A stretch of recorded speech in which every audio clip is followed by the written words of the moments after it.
Vous pensez qu'avec vos nouvelles Adidas Avengers, vous aurez presque l'air d'un super-héros. Ça tombe bien, nous aussi.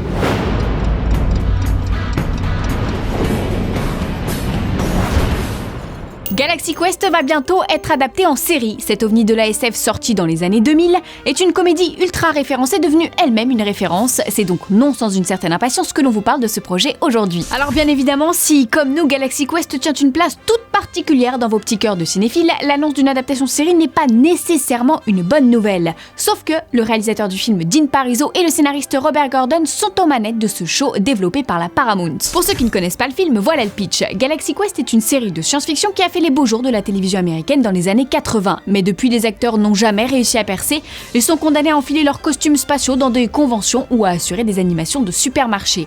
Jusqu'au jour où de véritables extraterrestres font appel à eux pour une mission dans l'espace. Les membres de l'équipage sont alors obligés de jouer leur rôle, mais pour de vrai cette fois-ci. Voici quelques images et on en parle juste après. Now, Laredo, take us out. You gotta move to the right. Would you sit your ass down? You wanna drive this thing? acting like heroes. The whole thing was just a misunderstanding. May not be enough. They look like little children. Hi, little guy. I'm done. DreamWorks Pictures presents Tim Allen, Sigourney Weaver, Alan Rickman. Galaxy Quest. Vous l'aurez compris, Galaxy Quest parodie gentiment les Star Trek et compagnie, mais va bien au-delà du pastiche. Le film de Dean Pariseau, passé un peu inaperçu au moment de sa sortie, parvient à trouver sa propre identité, et si vous ne l'avez jamais vu, on vous recommande une séance de rattrapage de toute urgence, d'autant qu'il va falloir vous mettre à jour pour suivre la série. Série dont on n'a finalement aucun détail pour le moment. Le film permet en effet de développer de nombreuses trames scénaristiques sans pour autant en trahir le concept d'origine, mais pour que le projet nous séduise vraiment, il faudrait que petit 1, le casting rempile. Et là, il s'agirait d'un miracle pour avoir Tim Allen, Sigourney Weaver, Tony Shalhoub, Alan Rickman et son grand marteau de Grabtar, tous disponibles au même moment. Petit 2, que la série parvienne à conserver le ton et le côté 80s qui participaient grandement au charme de ce space opéra. On vous reparle de tout ça très vite et d'ici là, n'oubliez pas... Never give up, never surrender.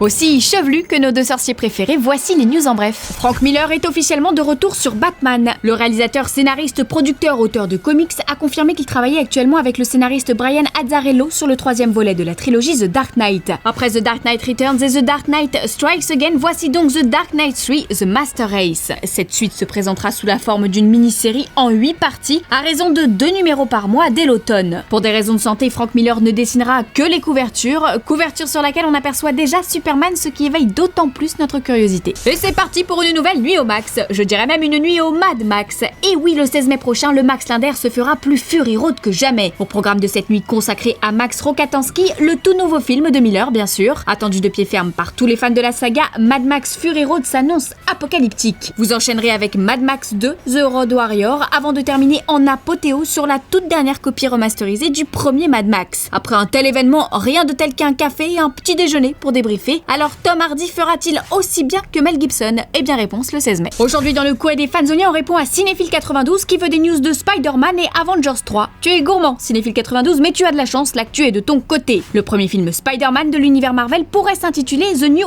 Avenger. Par contre, j'insiste bien sur le pourrait car l'information nous vient de Latino Review, réputé pour ses rumeurs fumeuses. Si ce titre se confirmait, on noterait le petit manque de créativité du studio, surtout après Captain America First Avenger. Bref, quant à Avengers 3 Infinity War, le tournage devrait démarrer fin 2016 selon Chris Evans et durer près de 9 mois afin de mettre en boîte les deux parties. Plutôt rageant quand on sait qu'il faudra ensuite attendre un an entre les deux films, partie 1 le 25 avril 2018 et partie 2 le 1er mai 2019.